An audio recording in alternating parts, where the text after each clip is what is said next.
What's up, everyone? Thank y'all for tuning in, and I definitely want to give a shout out to everybody who's been in the hobby for more than a decade and even more than 20 years. As I was looking at a video today that brought to my attention from a more veteran type of Aquarius in the hobby was Dwan, DWAIN or DWIAN, Dwan. I'll add his link in the description because I'm slaughtering his names.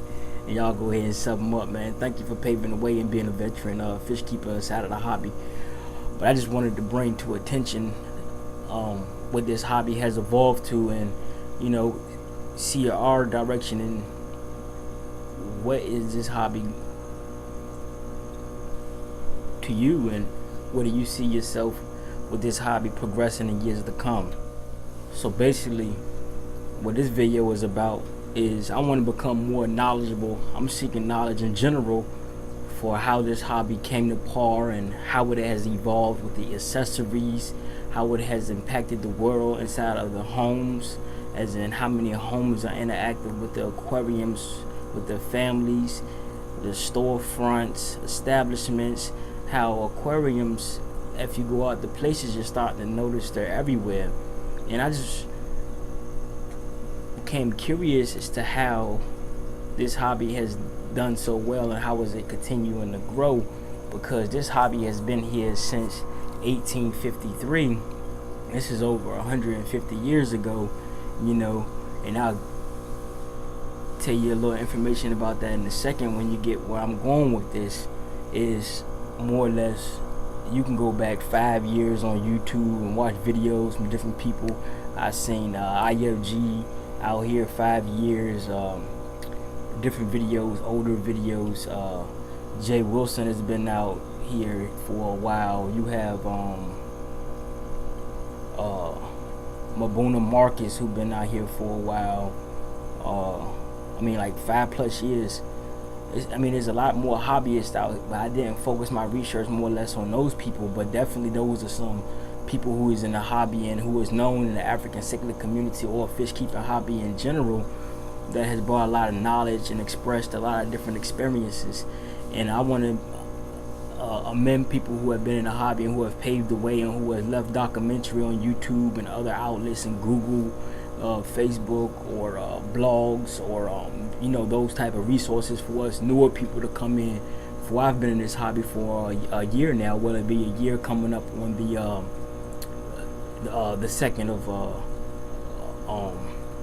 May, or the 1st of May, when I got my first aquarium inside of my home. And it was just like, how are these guys successful in the hobby, or how will they prolong or stay in the hobby? Because a lot of people get in the hobby and they leave the hobby because of tragic experiences with fish loss, or just don't understand how to keep the fish alive in the home aquarium. Like, we all know the goldfish theory. When you go to the carnival and you get the fish in the bowl and you take it home and you keep the fish in the bowl, and then your fish is upside floating dead. Why is the fish dead? Because people was lacking the knowledge of the goldfish is not a tropical fish where it needed a heater, but the goldfish was a fish that needed oxygen as well. Like all things need oxygen to live, and I have did some research on that as well, and I'll give you that information in this video. But I'm just creating a open your mind to see how people were successful in the fish hobby without this knowledge and trial and tribulation before them. See, I've been in this hobby going on a year, and I've only lost 3 fish. And the fish I lost was because it came in sick with the bloat. I didn't know about it, and I let trial and error, and I found on YouTube resources that you had Metro, and you could use the pipette, and you can go in the mouth and you can put the aquarium salt. I had ick before. I learned on YouTube you can get red ick, or copper. Turn the heater up. Ick lives in the water, and all fish immune system can be subjective to ick if they become weakened. You understand what I'm saying? But what I'm understanding is these people had done a great job without the resources that we have today, like surface agitation, heaters, like we're using prime aquarium salts. I'm saying that I am successful because of the data that was before me, and coming into this hobby and this community has exceeded my knowledge and principles, and how I'm able to run a successful aquarium inside of my home. And I'm very thankful for that. So let me get down to what I'm saying. Thank you all for the veterans fish keepers out there in the world and dropping your knowledge. And I'm gonna drop some knowledge on you all tonight of how this hobby started, who started this hobby, and where it started at. And let me get to those principles now. I'm gonna start my black.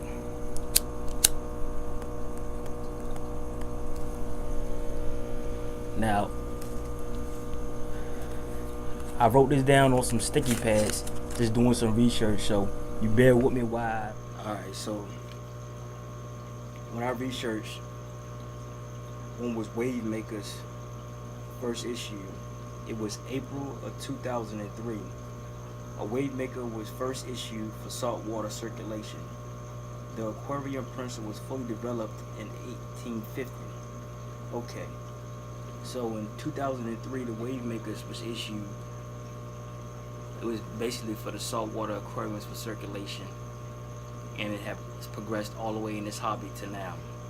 Now, I don't know how true that is, but that's the information I gathered off of YouTube.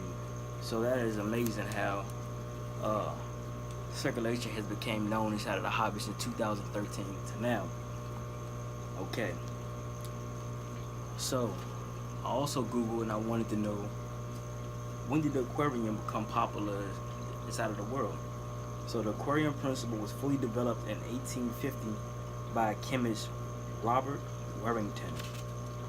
He discovered that plants added will give off enough oxygen to support animals, and that was a lot of people say the plants eat the nitrates and ammonia and they produce oxygen for the aquarium. Isn't that amazing? So before Wavemakers, there was plants. You had plants in your aquarium to produce the oxygen for the fish inside of there. That's amazing. That's good information to know.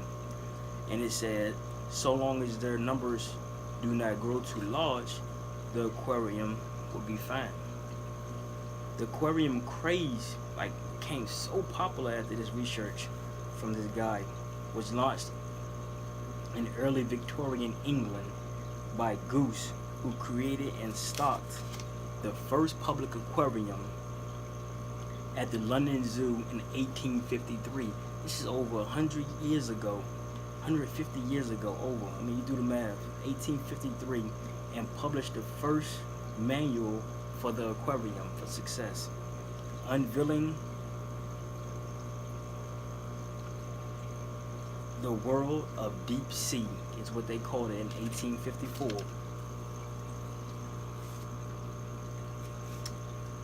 So this aquarium has been impacted since 1854, and they was using bowls and large bowls, and acrylic was very popular coming to that time. So if you're a veteran and you're out there, please share your experiences of how you had trial and error, and I'd like to thank you for your experience and your duly noted information to us on us YouTube for us new people like me. It really helped me out, and I can say today I'm only as good as I am because of solid research and solid videos that you guys have been sharing to us, because I'm pretty sure you all had the dead fish, learning the different type of fish. You had to go through all this stuff, and now African cichlids is more popular today than it's ever been. It's continuing to grow. More people are breeding like myself. More people are being inside of the hobby aggressively, looking for more knowledge, looking for more angles and more secrets to make the hobby more funner. I want to know, the question is, what do y'all think the hobby will be 10 years from now? So there you have it, you guys. Yickadee signing out.